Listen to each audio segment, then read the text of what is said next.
And what my guides told me is that I'm half star child, they called it star child, and half humanoid, which is a hybrid of human. And he had a conversation with me, and he was telling me, you just had a spontaneous Kundalini awakening, and people down the line start speaking different language. They write different languages. They have all kinds of abilities. I'm like, yeah, that's never going to happen to me. There's no way. Like, I never in my wildest dreams thought that I would be able to do the things that I could do today. But I always go that the right people will show up in your life. And here in Hawaii, this is where I'm at now. There's so many beautiful people here. And like, I feel like this is New Earth, and it's actually New Earth. It's volcanic land, and all this land is black land. And so it's the newest. And I learned that the sound travels a lot stronger, a lot further through the water. And that there's a big relationship between healing sound and water with the body. And our body is made out of water. And so you've been a light worker and you channel light language. Can you tell us whether you channel it from the Ra, from the source, or how do you channel it? And how did you start? I was one day on my yoga mat and I was alone in my house. This was during COVID. And suddenly I started like talking. It sounded like Japanese sounds, and I my light language has changed so much, like the dialects, but then it sounded a little Japanese, and I couldn't stop. It just started coming through. Thank you for tuning in to this podcast. These episodes or conversations are not just mind-opening conversations. These are actually soul-stirring transmissions, and there is something that shifts in the consciousness at a profound, at the deepest level. I have had this experience before also, that whenever we have Lightworkers Starseeds on the podcast, there are technological glitches.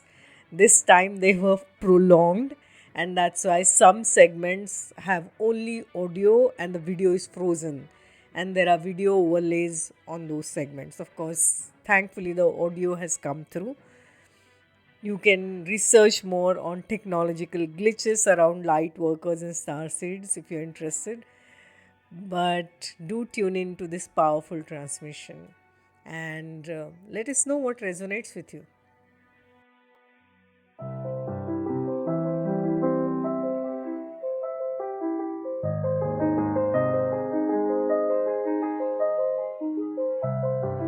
Hi, this is Akanksshaa. If you're new here, please subscribe to my channel. If you resonate with me, please like, comment, and share. Welcome to Multidimensional Soul Podcast and a Talk Show. On this show, we have with us today Morayana, all the way from Hawaii, joining us. She is an intuitive healer, an open channel, and light worker, starseed, and an artist. It's so lovely to have you here, Morayana. Welcome to Multidimensional Soul Talk Show and Podcast. Thank you so much for having me. Namaste. Namaste. I'm excited to have this thread through India and Hawaii. It's very special. Thank you. Yeah, it's lovely. And you have so much history and I think initiation into Sanskrit also, which is very amazing. Can we first understand about your spiritual name, Morayana? How did you get it? Okay. Well, I'll go back to when so I had an awakening. And then after the awakening, I took some courses. I took a course in Theta. I actually took 4 courses in Theta healing to learn Theta healing. And in Theta healing, they always told us every time you invoke a spirit, go straight to the creator, straight to the creator. And what started happening later is that I started invoking Ra, the god of Ra. And yeah, he started to show up, and it's a he or a she. I call it a he because it's the sun, and the sun is the masculine. I'm going to refer to it as a he. And about 2 years ago, I was channeling and writing, it's a psychic ability called automatic writing. And Ra was expressing to me that I need a new name, that Merav, which is my birth name, and May, which was the nickname that I was using, was holding some pain of the past, and I needed to upgrade my energy and my name, as every time somebody says my name, that energy holds the memory of the past. And so I was like, okay, what's my new name? And it gave me Morayana. And I was like, no, no, no, I don't want that name. Give me a different name. I didn't actually like it. And I kept writing Morayana over and over and over again. And I was like, okay, what's my last name? Last name is the same, just the first name is a shift. And I was like, okay. I didn't use it for about a year. I was like kind of not, I was asking a bunch of questions, wasn't really happy about it, just asking like different people what they think. And then I went to this rabbi in Israel to check the geometria, which in Hebrew and Israel tradition, in Hebrew tradition, you can, every letter has um, a number. And so with the numbers, you can check what number the total of the name is. And he said that it was a very good name. It was the number 7, which is the spiritual letter. And I was like, okay. After he gave me his reading, and he also told me not to let go of Merav, so that's why I also keep that name. But I use it more for like my family uses it still. But I present myself as Morayana now everywhere I go. And there's an explanation also to the name. So Mo is mother. The Mo is like the mother. Ra is Ra, the one who gave me the name, which is the representation of the masculine energy. And then Yana in Sanskrit is the path. And correct me if I'm wrong, but that's what I've learned. And so it is the path of the divine masculine and divine feminine, the mother father, that polarity of that divine union, which is what a lot of the teachings that I teach and a lot of the transmissions that I channel are related to this path. So it makes a lot of sense to me now, and I actually really resonate with the name. Yeah. Yeah, amazing. Yeah, Yana, I understand also means vehicle, like to propel forward, kind of. So you talked about your awakening experience, and I understand that you have developed these abilities quite early. So can you talk about your journey so far? How many awakenings you have had, and also the Kundalini awakening? So I've had one massive awakening, which was the Kundalini energy, which was spontaneous for me. That happened in 2017. And I wouldn't say that I had like an awakening like that before, but in 2011 and 12, I started seeing numbers, like synchronicities of numbers everywhere. And that was the earliest when I started to be like, whoa, what is this? Like, why am I seeing these numbers everywhere when no one else was seeing them? Nobody, I remember telling my friends that they thought I was a little crazy. And I'm like, no, you don't get it. Like, I see them everywhere and it never stopped. Like, the numbers never stopped. And that happened early on in 2011 and 12. And there was a series of relationships that I went through that elevated, like catalyzed my journey. Every time there was like a relationship that came in, and it was always replaced with another person and another person that had like an upgrade. The first one in 2011 and 12 was the beginning, in my opinion, of that journey. And that was a relationship that was for 2 years. It ended up with a lot of love. It was a very like a soulmate. It wasn't like a twin flame energy. But then I did have a flame energy that came in. I moved from Israel. That relationship, that 2-year relationship was in Israel. And then I moved to New Orleans, and that's when I met this person, and right away something happened, and right, like the way I felt was very, very intense. And that put me on a almost 3-year path of the washing machine, like catalyzing me into not knowing was escorting me to my Kundalini awakening, bringing me into that path really blindly because I had no idea that that's where it was going to evolve into. But it really did trigger all of my deepest wounding from my conditioning and most likely from my past life. But I know that it really did touch my vulnerable spots with the way I was raised and the masculine energy and how it was showing up. And when that ended, there was a experience that I had that really broke my heart. It was really painful at the time. And that brought me into my Kundalini awakening. After that experience for 3 months, I was like, didn't really know how to handle such a sadness. I was so sad and so hurt. And I started meditating. After 3 months, my friend was like, oh, I started meditating. And I meditated a year before I went to this retreat. And actually, for that whole month, we were sitting 40 minutes a day and meditating. And I had such a hard time. I would like always open my eyes and look at everyone, and everyone was so chill. And I was like uncomfortable and moving and had a really hard time to focus and almost like resenting meditation. I remember like being a brat, like I don't want to be here. But then a year later, after this whole experience, I really felt like there was nowhere else to go but to God. Like there was nothing left. I didn't want to talk to anybody. I didn't want to, like, the sadness was so strong that I started to go inwards. And there was like, really, that was the only other place I could go, or the only place I could go. And I started meditating to a silly app called Headspace. Actually, it's not silly. It's a great app if you are just wanting to dabble into meditation and you don't know where to start. I really recommend it. And there was an option to choose 3 minutes a day. And I was like, okay, I can do 3 minutes. 3 minutes is easy. So I did 3 minutes for like a week. And then actually I was thirsty for more. And then I started doing 5 minutes and 10 minutes. And by the time I was doing 20 minutes, it was week 3 into meditation practice. And on week 3, on that day, I was listening also to binaural beats, and I had a sensation in my third eye that I could feel inside that was a spiral. And then it moved my head like this. And I was a little bit scared because I never, before this moment, I didn't know about Kundalini.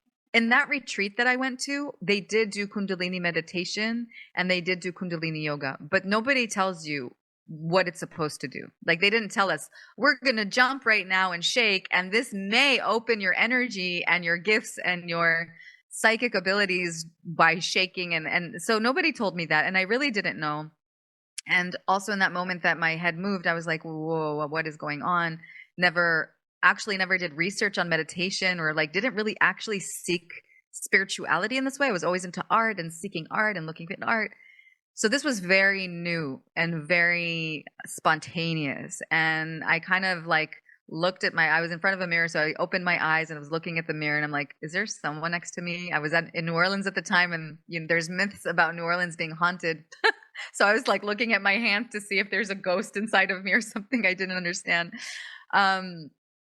Yeah. And then I took my phone and I wrote head spinning in meditation and started looking up information. And I found this guy on YouTube that talked about Kundalini, and I reached out to him. He had a conversation with me and he was telling me, you just had a spontaneous Kundalini awakening, and people down the line start speaking different language. They write different languages. They have all kinds of abilities. I'm like, yeah, that's never going to happen to me. There's no way. Like, I never in my wildest dreams thought that I would be able to do the things that I could do today.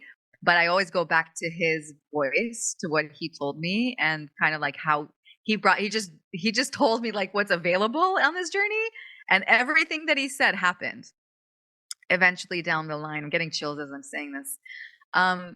So yeah, that was my awakening, and that awakening never stopped. It's not like a sporadic. I hear a lot of people that have like Kundalini experiences, but then it goes back dormant. And for me, it just kept intensifying and intensifying and intensifying. It never went to sleep, and my life completely changed and rebirthed. And right now, in this stage in my life, I feel like it's very balanced. It's very, very, very balanced. Before, like in the beginning, the first 2 years was actually quite chaotic. This energy was very, very powerful, and it's like mission was to purify my chakras and purify my life and my belief system and all my wounding. And so it was a very and you're just getting used to it, and it doesn't come with the manual. And so, yeah, I think I'm 8 years in now, whatever that happened in 2017, we're 2025. Is it 8 or 9 years almost? Yeah. It's almost a decade. It was a long journey, and I'm very, very, very grateful, and it changed my life forever, completely. Yeah. Wow. Yeah, that's amazing. So you mentioned a lot of energy kind of suddenly rising through your chakras, and that's what happens in Kundalini. Many times when Kundalini opens, what people find it hard to do is balance it and practically kind of use it, channelize that energy in your day-to-day life. And balancing it is an art and science. So, what did you do for doing that? So the Kundalini was teaching me. So there's this energy that lives inside of you. I like to call it like a little genie that has its own mind, its own ideas, its own intelligence, its own wisdom. It's like something beyond me that is living inside of me and is always available. It's just there. You can talk to it. You can ask it questions. I'm getting chills right now. It's saying hello. Like right now. It's like very much online, and it taught me everything that I know today. Basically, that was my biggest teacher. So it kept showing me more stuff, and yoga is channeled for me. I never went really, maybe I went to a class when I was younger, but I know how to do exercises and yoga without going to classes. Just it's like it's built in my system, and yoga is my way to go and balance chakras. And my yoga is also in 4 directions. It's not just one direction. I will move to different uh, directions: north, south, east, west. It's connected to light language. I do a lot of somatic sounds and overtone singing and chanting, and all these practices are to move energy and bring your body back to balance. If I don't do yoga and I don't do clearing, I start getting pain in my body. I start getting like the energy gets stagnant and it starts to hurt.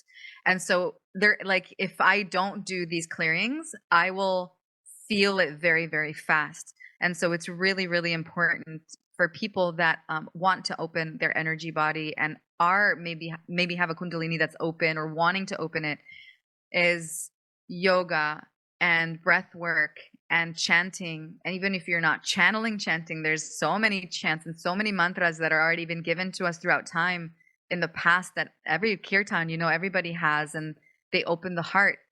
And food, what do you put in your body? What are you eating? What are you consuming with your mouth? What are you consuming with your eyes? What are you consuming with your desires?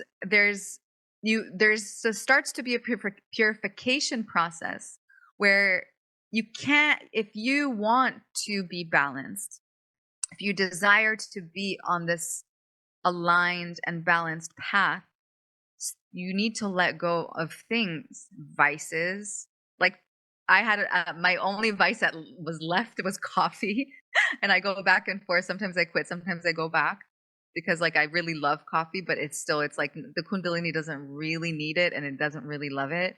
But I don't drink, I don't smoke. I also, being intimate with men is it's like a whole journey. If I'm going to go there, it's a whole decision. It's a lot of responsibility. It's not like I can just go out with someone and like decide, whatever I want to do. No, I need to know about the person, how clean they are, how clear they are. And if I don't, then I will absorb that really quickly. It sucks that it's like that, but it's true. It just brings a whole different kind of level of responsibility to the body and to the energy body. Because if you don't listen to those, you'll just start feeling things like in the beginning of the journey, if I merged with someone, let's say sexually, I threw up the next day. That's just an example of how intense, if the other person didn't have a clean body energetically, I would absorb that and then I would clear it the next day. And it became taxing that I'm like, okay, actually, this is not worth it. So that's why Tantra is really important. I find the tantric path, because Tantra is teaching about how to clear somatically through voice, through shaking, through movement, teaching how to relate to each other, how to speak, how to communicate our loves and our love and needs. And I find Tantra being a beautiful way if you're on this spiritual path too. And there's also a lot of bypassing. You really have to kind of find your Tantra. There's different modalities. I think that white Tantra is the purest Tantra, and it taught me so much. And actually, when I did a retreat last year, it actually refined what I already knew from the Kundalini that was teaching me intuitively. But going to this space and what the teacher was teaching, it's like, oh my God, I'm already channeling it. They're just giving me a name to what is already coming through. And so I think the tantric path, and when I say Tantra, because Tantra is I can say Tantra to the 7 different people, and every person will have a different thought of what that actually is. And for me, when I say Tantra, Tantra is the path of devotion. It's the path of devotion to the divine. And the divine is the divine masculine and the divine feminine polarity, and merging that into harmony and understanding what each polarity represents and how to honor each polarity, and learning first how to master it with the presence with yourself, and then learning how to also bring it into the tangible reality in truth into another. The Tantra yoga is very inwards, and like Tantra is very outwards. And so, but it's a practice of presence. Even smelling a flower and stopping and really taking all the senses in is Tantra for me, is being very present with what is, with what is.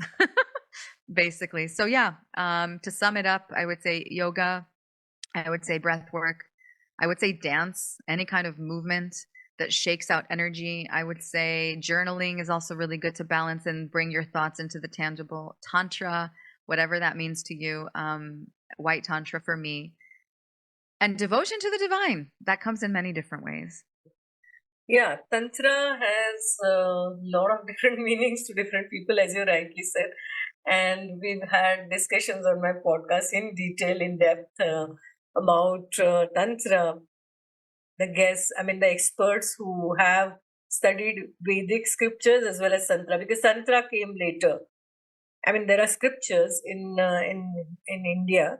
So Vedas came, then Upanishads came, and then Tantra came. So, as you rightly said, that the application of that is all in Tantra, the day-to-day practices.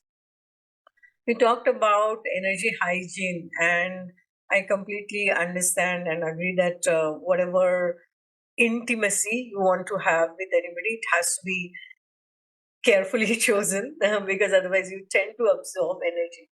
But it's not just from intimacy perspective. As we are moving into 5D, even our day-to-day interactions with people, with close family and friends, their energetic hygiene may impact your energetic hygiene, and their shadows may impact you. So what I have observed is, if you, especially when you are on the path, and more so if you are an empath and a healer, then you tend to absorb the energy from even your close family members or friends.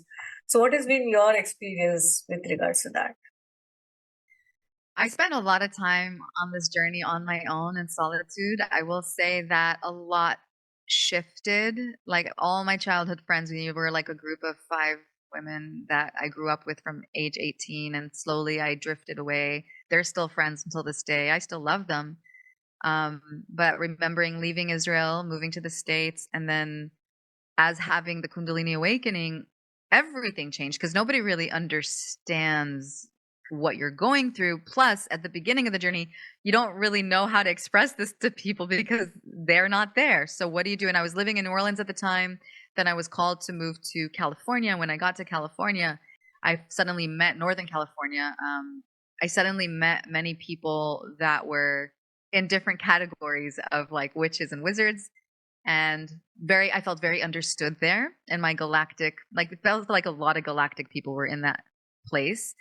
I lived in Nevada City, and I think Edgar Casey channeled that would be the first city of light, and I really did feel that. I actually moved there without knowing that. But then when I got there, I was like, oh, I feel so understood. So actually, I did have a good group of friends when I moved there, and I was very lucky to find like-minded people.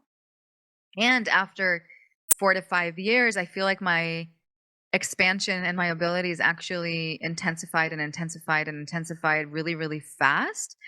And it's like I needed more. I didn't have anybody that was in the level or channeling. I wouldn't say level. Everybody has their own gifts, but I didn't find anybody that was above me or can teach me there, if that makes, like, nobody had abilities that could teach me what my soul was longing to learn.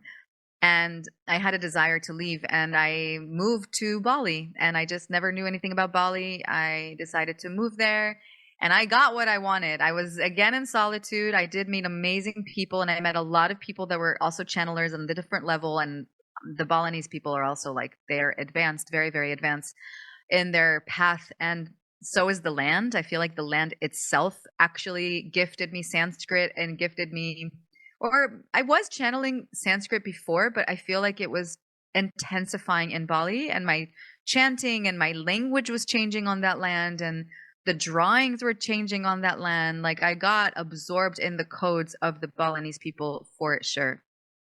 And I learned a lot from them. I learned a lot from their culture and what they teach about shadow and light. And so my point is, to answer your question, I feel like the soul becomes thirsty for more. So mundane friendships don't do it anymore, or talking about the matrix, or just the regular conversations don't cut it. And when you start going on your healing journey, because I'm a healer and I do healing for other people, and I do activations, and my activations are like the most intense: release resentment, anger, shame, release all these collective fear, and going into the nitty-gritty of consciousness to actually pull those things out that don't belong to us in order to make space for this light. And so spending a lot of the time in the shadow realm doing shadow work becomes part of the journey. And when you start talking to people that haven't done the work, or you just hear where they are, I respect, I see, and I decline. Like, I don't have to merge myself with that person or take on where they are, or their emotions, or their consciousness. I see it for what it is, and I bless it. And I always offer, like, if somebody wants to evolve, like, I have tools, but not everybody's ready, and that's okay. Everybody's here for their own path. I've learned that not everybody's a light worker, not everybody's a starseed, not everybody is supposed to be here for that. Some people are supposed to be in the matrix, have children, go to a regular school and live a very simple, awesome life. And honestly, that's probably easier. This path is for light warriors. It's for really genuine warriors, because it's not easier becoming a multi-dimensional complex individual. And so it changes everything. And yeah, I feel that the right people will show up in your life. And here in Hawaii, this is where I'm at now. There's so many beautiful people here. And like, I feel like this is New Earth, and it's actually New Earth. It's volcanic land, and all this land is black land. And so it's the newest Earth, really the newest land. And it brings very special people here. Very, very special, intuitive, galactic warriors that I love. And I love, and that's why and the land is very alive. The land and the spirit of the land is very alive.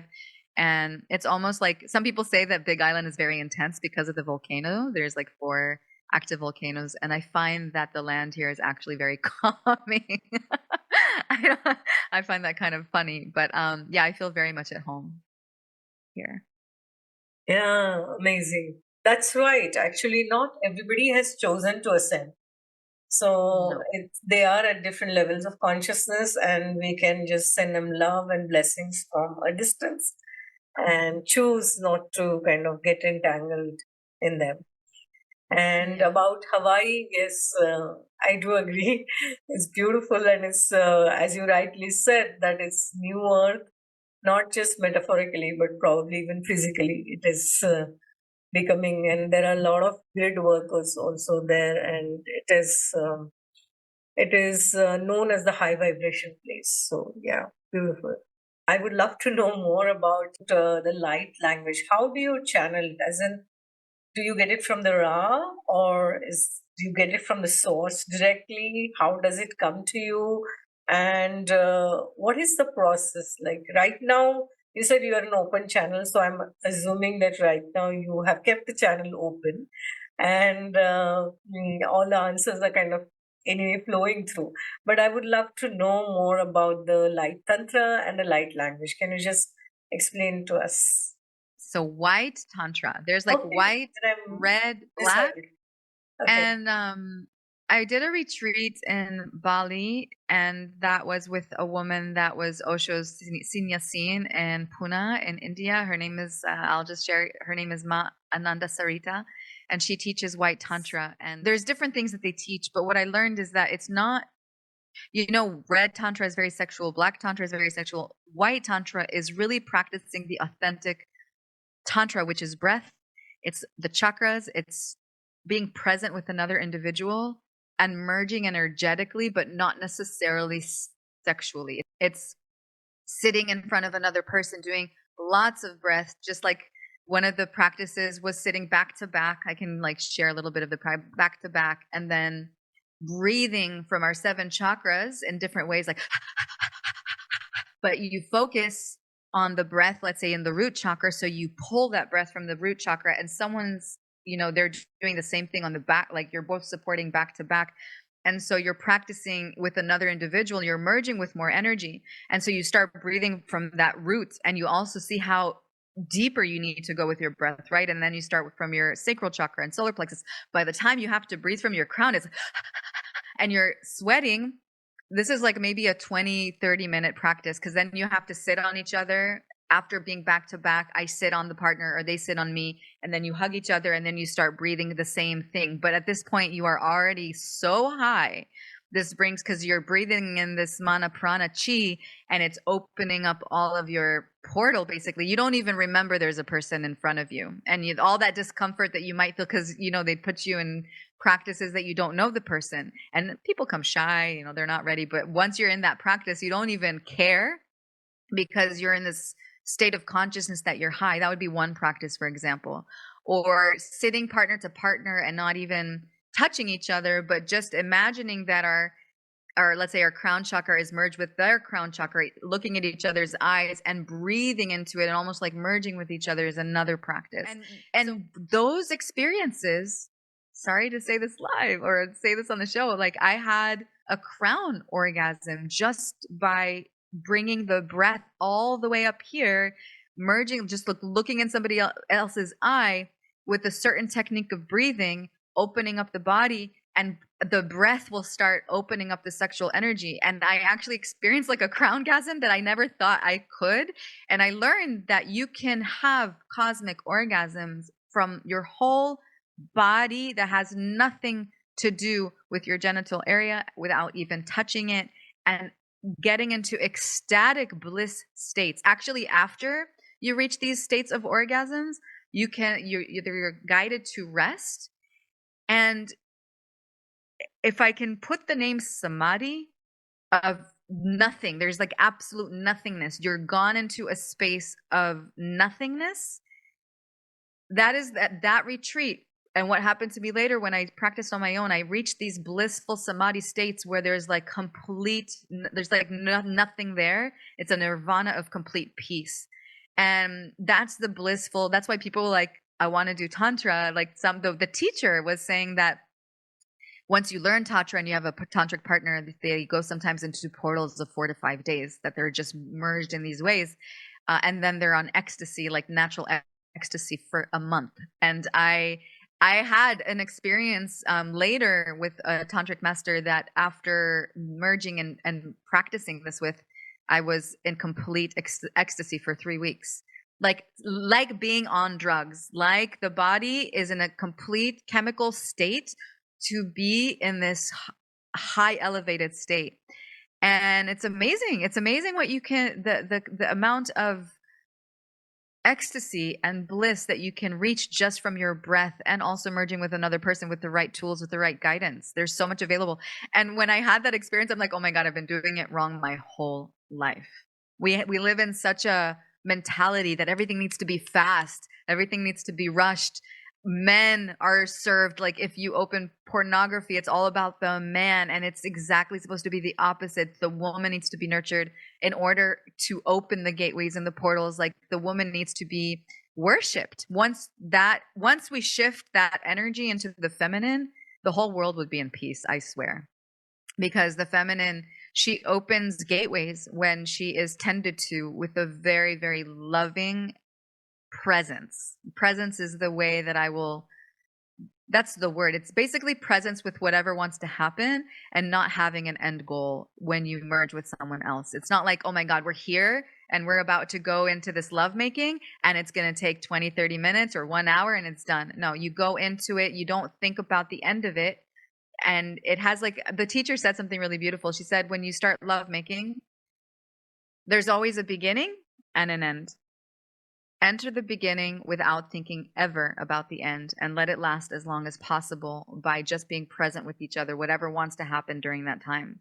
And that really went with me, because having my experience and seeing where it took me was the jackpot. Like, energetically understanding where we could go with this. And there's also so much opportunity for manifestation once you open these portals and open the heart and the chakras are open and you're experiencing full orgasms in your body that have nothing to do with genitalia. You're like, oh my God, this place is where I want to be, because you can create so much from that space.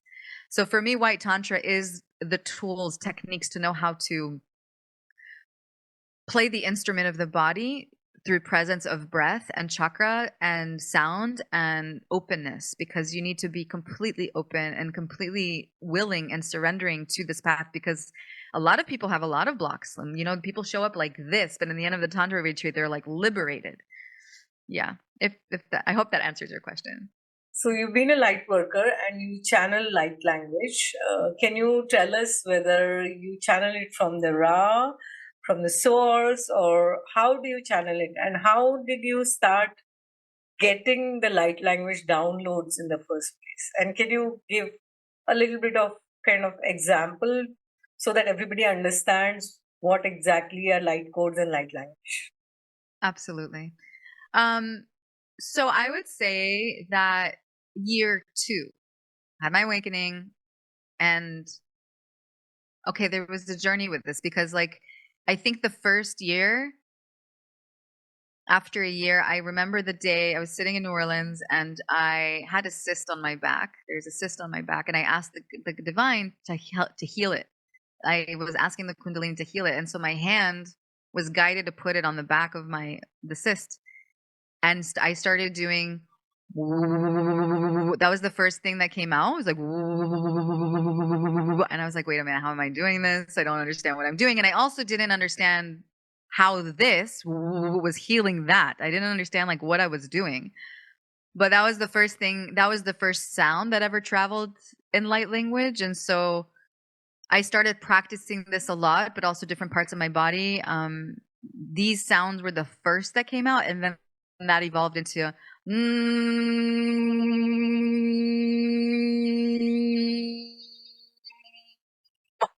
these sounds. The overtone singings that was for a while. I would say months and months and months. These were the sounds that were being used for healing. And then I believe after 6 months or 7 months in of doing these sounds and practicing it in the yoga sessions, I was one day on my yoga mat and I was alone in my house. This was during COVID. And suddenly I started, like, talking. It sounded like Japanese sounds. And my light language has changed so much. Like, the dialects have changed so much during, like, now I speak completely different than I did a year ago. Like, it's changing all the time. But then it sounded a little Japanese, and I couldn't stop. It just started coming through. I don't think at the time I was invoking Ra. I do think it's the Kundalini, it's the higher self, it's the divine that comes through. That's the higher aspect of who we are. I didn't invoke anyone. It just started happening. And I can voice what it sounds like today, but to voice what it sounded like years ago, I'd probably have to look back at, like, my recordings. But yeah, Udaresa trashi ut arakatra innana sadarakitra yana ok arashiatra hestara hadarakiatra indara sit urushiatra hak arakitraya hesara kitrayana undara hak arashit urase kat arakit ur hak hok hisharak it hot hak arakitra hes ara unduruhe hak arakut uruhe. So, so that I can do a longer transmission if you like, but that's just on the tip of the iceberg of what it sounds like. And I do think that the sounds and the language is more tantric, more Sanskrit. The letters and the language that I write, it also looks very Sanskrit to me. When I got to Bali, their language looked very much, their ancient language looked very much like what I write, and I was like, oh, this is why I was called to this land. I can finally see why I belong here. Um, and in the beginning, when I was speaking light language, I didn't understand what I was doing. I was doing it thinking it's really cool. Because before that, if you knew me, I wasn't even good at improv. Like I wouldn't even know how to fake any language. Like not, improv when you go and like play with people. I was never good at that kind of stuff, so I couldn't fake it even if I wanted to. And suddenly this complete language is coming through and I'm like, what does it even do? And the more I practice it, it would come out when I was doing yoga and doing lots of my balancing. It would start to come out and it would start to move my hand on different parts of my body and bring healing. And I could feel I was moving energy. And when I started doing healings on people and using the language, I could feel that my language was changing dialects from feminine tones to masculine tones. The masculine tones would cut energy, and there was like feminine sounds, voices that would come in to bring in light. There were teenager like language, like you could hear almost like the level of if it's an elder, a grandma, or if it's a younger being and they're doing different things. One of them is it's almost like having a surgery team doing different things in the healing experience. One is to cut energy, one is to bring in light, one is to pray, one is to mend and transform and transmute. And so these were the first like my experiences with light language. And light language is not just sound, it's not just toning, it is also mudras, it's also yoga, it's also drawings, it's also symbols, sigils, another word for it. There's many, many expressions of the light, and the language is just one out of many. And I think that the best way for me to share the power of light language, I one time had, and this was the beginning, like the beginnings of me exploring light language, I had a ear infection. And I never got an ear infection before. I actually never had problems with my ears. And I suddenly had one. And I decided, okay, I'm just going to do light language on it. And so I asked the divine to heal it. I'd always like, okay, creator of all that is, can you help me heal this, the problem that I have? And so I put both of my hands on my ears and I started doing work and channeling work and light language. And I believe it was like 40 minutes. And then I stopped. The next day, my ear infection was gone, but I had a big rash in my lymph nodes. So I moved the infection from my ears to my lymph, and it was detoxing through my body and my lymphs. I actually took pictures of it, and I was like, I understand what light language does. The sound is moving the energy. And one time I also took a bath.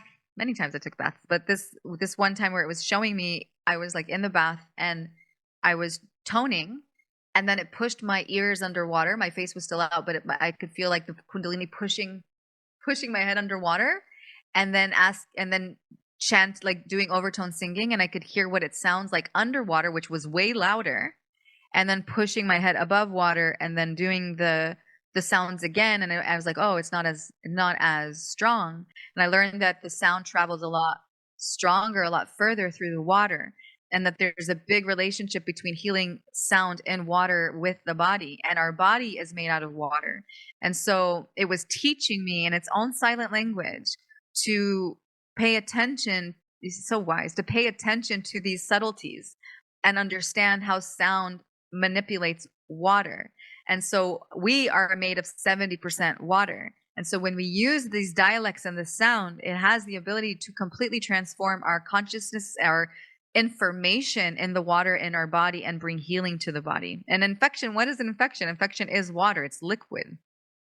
And so it really did transform that. And that's just one example out of many. There's many, many examples that I have around healing and healing others. And but that's a good example to share, because it's very simple in understanding, like, we detox through the lymph nodes, and we can heal it through just that ability.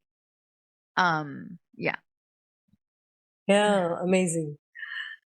You talked about mudras. So, can you talk a little bit more about mudras? What kind of mudras do you do? And do they come channeled or have you learned them? Because I have seen light workers, especially the people who do light language channeling, use their hands quite a bit.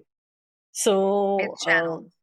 yeah, It's channeled. It's not, I've never learned mudras. okay. It just comes through. And I remember also the day they came through. Like I remember like, oh, my hands were just starting to do this. And I'm like, but wait, what am I doing? Oh, I think I've seen pictures of mudras before. I remember Buddha sitting like this. Yeah. And it just started happening. And I have videos of myself in the beginning of the path where I would record myself. You talked about your own healing experience. Can you share some experience where something felt very impossible to heal of your clients or yourself, or and either impossible or something very different, and you could heal it? Can you share that experience? How was it? I will share that I broke my leg when I was 27, 28 in Bolivia, and I had surgery. I have 6 pins in my left ankle and a rod that's around 6 centimeters, like this big. And I broke my right leg when I was in the military. So my alignment in my body has not always been easy. And the Kundalini worked on me for years and years since my awakening to bring my body back to alignment. Now, you know how everybody does yoga? They do hello to the sun, they do the different asanas, and that's like what they do. They're very repetitive. I only started doing these asanas, the ones that everybody does, this year. Up until now, all the years since my awakening has been around fixing the injuries. Can you imagine how long? And there was almost like I felt so loved that I have this inner genie that's trying to heal me and work on me. And I'm not talking just the middle of the day with me directing it. It would wake me up in the middle of the night. If I would put a video camera on top of me, you would see one hand doing this, a leg going to the other side, like completely crazy, like crazy pants, just pulling me apart and painful. I would use different knuckles in my different bones and from one leg and press them in different locations in my other leg. I can't even tell you when I'm saying pain, like the most painful points, almost unbearable. And every day for a very, very long time. And I felt like I would never heal. I feel like that at this point, I'm like, I understood that it was happening and I understood that it was helping me. And at the same time, it was hurting me for a good cause.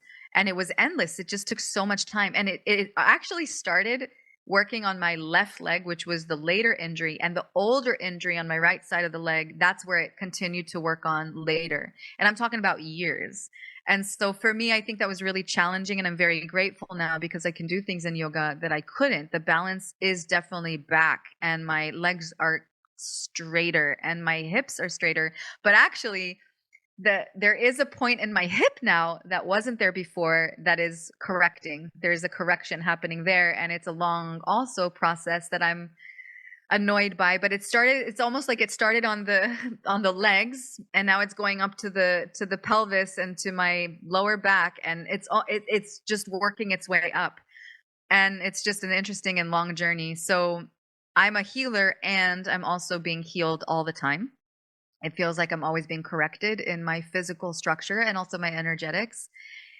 And I'm trying to think about people and clients that I tried to help and didn't succeed. And I actually have a I would say that a lot of the clients that I worked with have very, very, very positive results.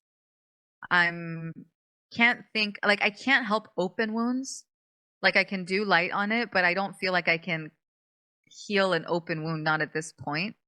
But any kind of disalignment in somebody's body, my mom couldn't move her finger for 2 years, and I corrected it in 2 sessions completely. And she went to different chiropractors and different people. Nobody could help her. And she told me after a month, she's like, now after a month that you did the sessions, it's completely working. You should tell your clients that it takes time for it to manifest completely into complete healing. There is a woman, so I have a healing modality that I created, a 42 chakra point, and there's a man that I worked with, her husband. I worked with him 8 sessions, and what he came for, I was able to correct. It was something with his sexual energy, and I was able to bring correction to it. And after that, his wife has dementia, and he was like, "Look, I want to work with you and help her." And I used the healing modality that I created to assist her. And I told him, "You can just donate it because it's a new modality, and I kind of want to see it. I've never helped anybody with dementia, and so I'm not sure if it would work." And she just completed a year of these sessions, and she doesn't use a diaper anymore. Her stomach is completely better. He told me that she stopped swearing. She was using a lot of swear words. She stopped using that. And I still have one more. I had to do still 2 sessions on my own, and I yet to have to do one more to balance the brain, the left and right polarity of the brain. Yeah, so I feel like big shifts. It's an experiment, I haven't corrected her completely. Like, I don't think yet. I still have one more session to do and see what will happen. But definitely can see the transformation. He saw the transformation, but it's not like she completely came to sobriety to being like she was before the dementia. So I'm yet to learn if that would work. So I think if there's something that hasn't completely came to balance yet, is this case that I'm still working on. Yeah, amazing. Yeah, energy when works in a miraculous way, and A we lot of just need, trust. yeah, A lot of we need a trust. lot of trust, and we do need that guidance from the higher realms, and that's how we can work through the energy with that guidance. And you're so beautifully guided. So Thank you. Thank you. when you said that you are a star seed, can you talk about the origins that you remember? Are Yes. you Pleiadian, Arcturian, and how do you connect with your star origin tribe or soul tribe? So when I started channeling automatic writing, I don't have actual like memories, like remember what the star looks like, or it's like a remembering of language, it's a remembering of drawings, it's a remembering of abilities, it's a remembering of consciousness. But it's not for me like I remember how the planet looked like, or I remember what my family looked like. I don't have dreams or memories from that. It's just like a knowing that keeps coming online. But I did use my automatic writing to ask questions and have it being answered. And in the beginning of the journey, I always thought that you are only reincarnated on Earth. And what my guides told me is that I'm half star child, they called it star child, and half humanoid, which is a hybrid of human. And they said that my soul originated in the star Sirius, reincarnated in the Pleiades, then reincarnated in old Lemuria, ancient Lemuria, and they kept emphasizing ancient Lemuria, which is probably the older days, like the beginning of the days of Lemuria. And later, that was the session, that was like the information given me at that time. But later on, as I evolved in this synchronistic remembrance, because not synchronistic, what would I call it? I would call it a chronolized or chronicle order. Like, how you have different time stamps.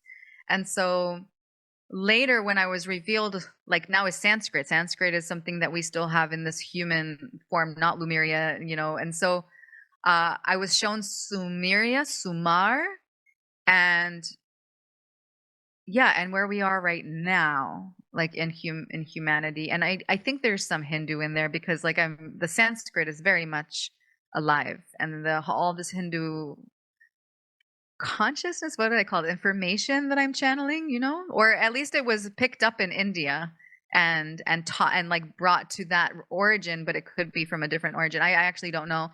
I just think we're all channelers bringing information from the divine, and different places were discovered in different times. Yeah, but I was shown in a very chronological order. A lot of my artwork was more galactic, more like star celestial charts, and now it looks more like Sumerian tantric, like very different. And it's just changed. A lot of my art has changed throughout the time, and I can feel like the different stages in all the different timelines.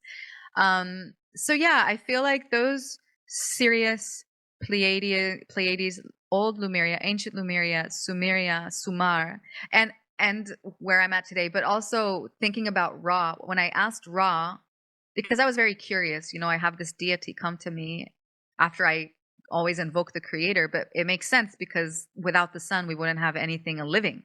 So it is the creator. The sun is the creator of this region, this earth. But I asked him, "Who are you?" And what Ross said to me is that he governs the Mesopotamian region and the seven, what did he say? The seven sisters, the Mesopotamia and the seven sisters, which is the Pleiades that governs the land Mesopotamia, which is the Middle East. It's a region in the Middle East, and that used to be Mesopotamia used to be a region.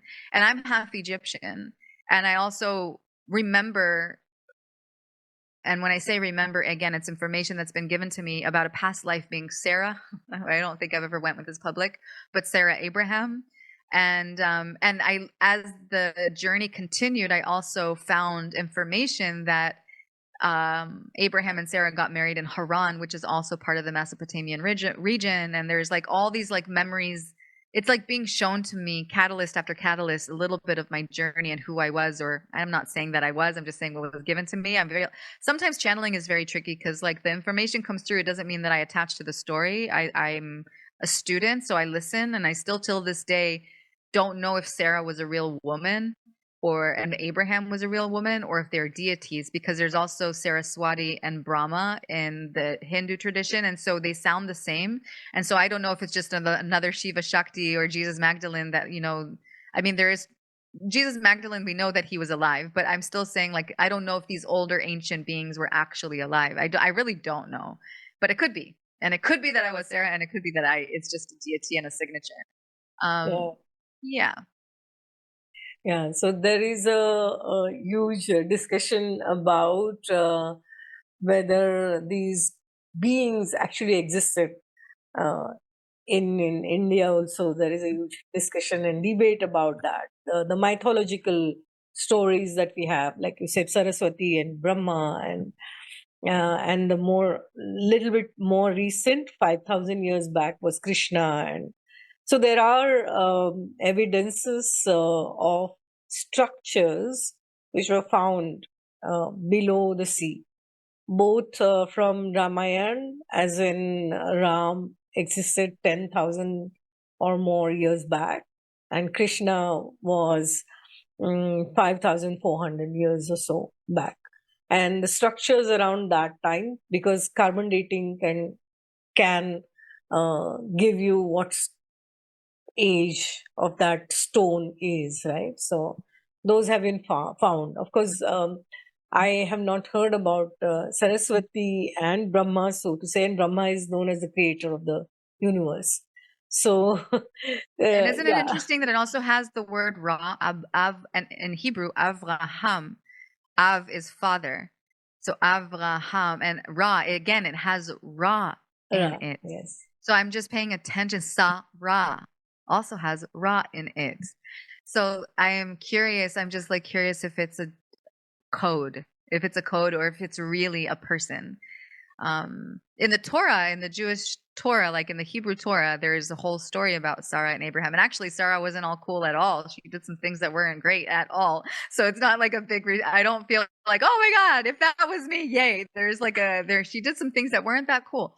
So yeah, it's all a mystery to me. It's still a mystery to me. I'm just learning through and So one thing observing. that I have learned from Vedic perspective, and the collective, these archetypes, these are archetypal energies, right? Or Saraswati, Lakshmi, all the goddesses and the gods who are known across the world.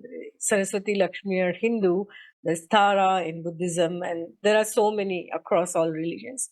These are archetypal energies, which means that they are energies of collective consciousness, and they do exist at a higher level, and they still exist because there is no such thing as time space, right? I mean, at the quantum level, there is no time space construct. It is there only in the 3D perspective, but they exist, and then we embody certain qualities of them because they're at a higher consciousness level. When we come here, we embody certain qualities of them, whoever we feel close to. So that's the thing, that it is a collective consciousness, and they do exist at a higher level, higher dimensions. Yeah. Do you know that I never really, actually, when I channeled this information, I didn't know that Sarah and Abraham were together. Like, I actually don't know my Torah very well. And so I actually had to like look it up. When I was, and I never felt really close to Sarah. I actually never felt like, oh my God, Sarah. It was actually, I had to do some research about who she was, what she do. And that when I did channel Sarah and Abraham, I'm like, I needed to make sure that the information that came through is real. Yeah, but anyway, it's a profound journey, and yeah, thank you for sharing that. I sometimes feel like I'm this small. You know, the more I know, the smaller I am. Like the more I understand, I the think more I that's true realize for I all don't of know us. anything. Yes. Yeah. Like That's there's true for all like of us. it's It's like a infinite puzzle. knowledge, yes. Thank you for tuning in from wherever you are in the world. As Ramdas says, that we are just walking each other home. So thank you for co-creating the new earth along with me and my guests. If you resonate with me, subscribe to my channel, like, comment, and share. Let's keep this beautiful energy in flow, in motion. Namaste. Lots of love.